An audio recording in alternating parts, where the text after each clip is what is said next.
ngasi Manipur ki pangan punamaki yamna sentiment oiba yamna asokpa wafam amaga mari leinana amso adagi PSO MSA student body ahum asina Manipur ki pangan ki CSO punamakpu barton tobiraga ngasi phamkiba mifam asida saru yabikhiba ikogi civil society organization MMWO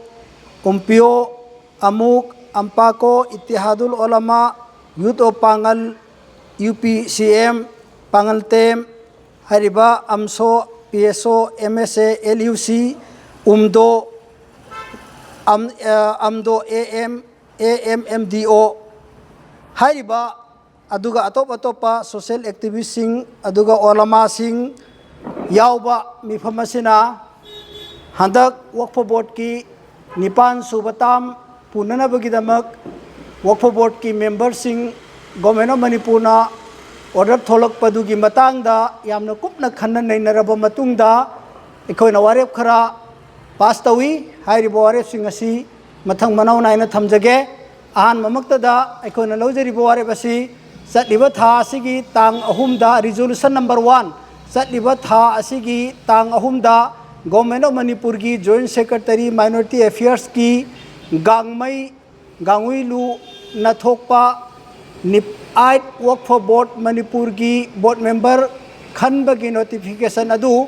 Maitai Pangan Polthing the Muslim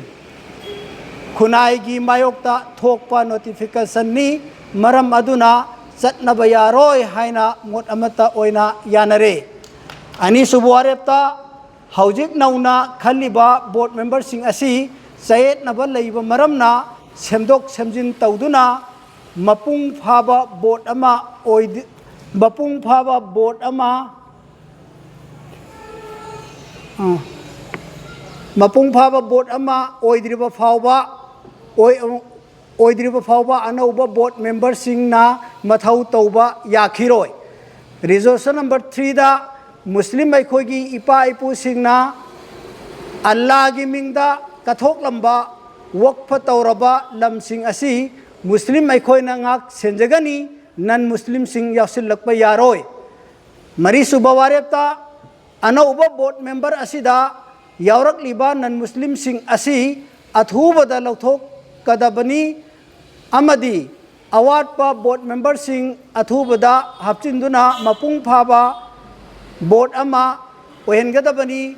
hairibo wafam asi lakliba tang tara Agaski 2026 manda numit phawbagi manungda paliba lengak asina miyamgi sentiment khangna thabak oina onthok thabak oina onthok kadabani onthok thabak oina onthok taba tarabadi thangnaba date 11 August 2026 Tuesday numitagi makhal makha kayagi democratic khongjang changsil lagani haibo ware base ngasigi mifamna pass tawre maram asina lamdam asida Manipur gi kachin koya da tongan ba village sing da lebi khriba olamai kiram sing imam sing amadi social worker sing club association organization sing na hairi ngasigi ware sing asi thabo non thokpa matamda saruk ya biu haina appeal tawjari wa akhir dawana alhamdulillah rabbil alamin ma gi dum tang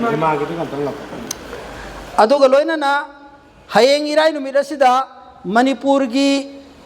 masjid singgi laibiriba olamai kiram imam singgi mafamda aikoina pamphlet ama athubada yohonjara agani hairiba pamphlet singase tangai makfadana juma namaz gi mamangda pathoktuna mayamde aware tobiu haibo afam siga thamjari